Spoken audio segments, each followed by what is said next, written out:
જો તારે વાંચી અહીંયા આવવાનું અને તારે મને જરાક ધક્કો મારવાનો અને કહેવાનું કે તમારી બેનપણી યાર કાલે હું વાત કરતા હતા એટલું બોલ છે, એટલું બોલી છે, થોડોક તારે મને ધમકાવવાનું, એટલું કરી છે તો હું તને કહી દઈશ કે કટ, તારે ત્યાં ઊભું રહી જવાનું. ઓકે, જા સ્ટાર્ટ કર. સ્ટાર્ટ.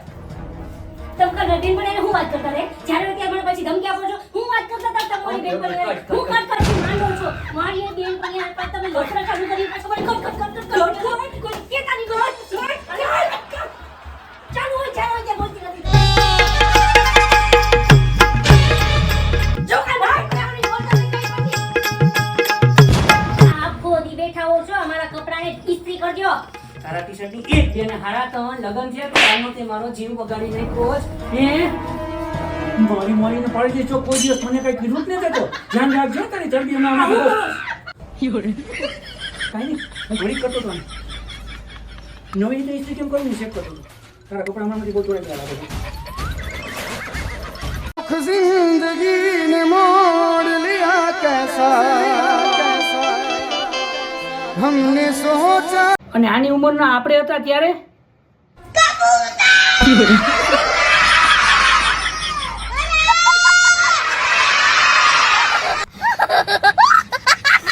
ગરમીના માહોલમાં તમને કોઈ યાદ આવે કે ન આવે, પણ જો તમે 2 થી 4 બપોરના બાયણે જાઓ ને એક્ટિવાની સીટ ઉપર બેહો એટલે શ્રીલંકન ક્રિકેટર છે કુલા સેકરા તરત યાદ આવી જાય.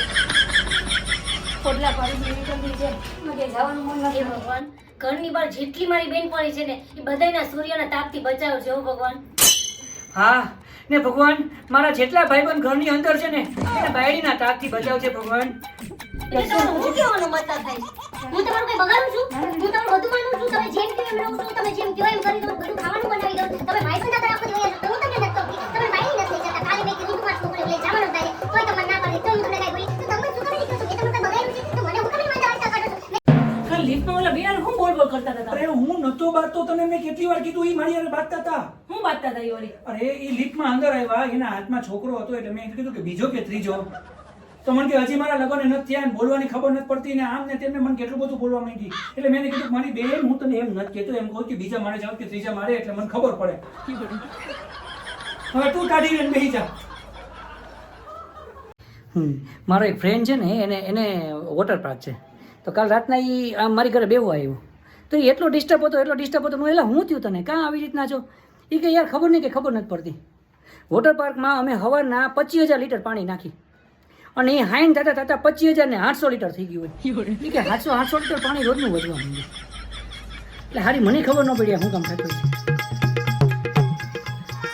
તમને ખબર પડે તો કોમેન્ટમાં કહેજો ખાસ.